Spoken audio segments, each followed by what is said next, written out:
Now, you might be wondering what Kawhi Leonard getting a no-show job for $28 million has to do with college football. College football was doing the exact same things with NIL.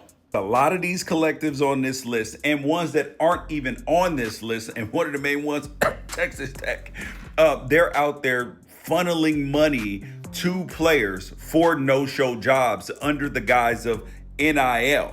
Now, the Clippers were doing that with Kawhi Leonard to circumvent the salary cap to get him some extra money.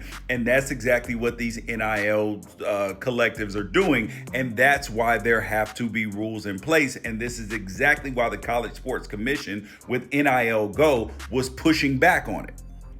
I have said consistently, players in college football and high school athletes have significant value in terms of pay for play. But what real NIL is for your name, image, and likeness on real deals, that is significantly smaller. Let's look at how many NFL players have significant marketing deals with companies, and it's very, very few. So why do parents and fans believe that college football players have millions of dollars worth of NIL value outside of quarterbacks, Caleb Downs right here, and Jeremiah Smith, and a handful of others? Because if you think about a guy like Aaron Donald, one of the best defensive linemen of all time, he was making only about $100,000, $150,000 a year from Nike. So why do you think that your kid is worth so much more? Exactly.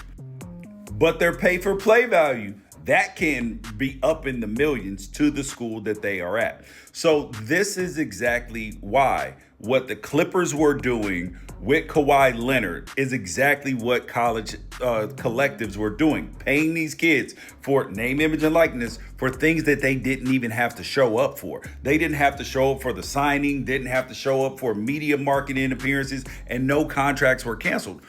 I wonder why. It is simple. It is funneling money.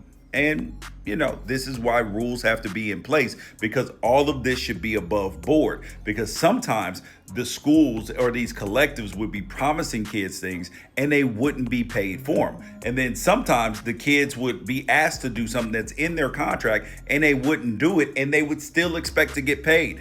This is not the way of the world, and this is why rules need to be in place, and there needs to be real consequences for people who promise things and don't pay it, and for people who have commitments and don't show up.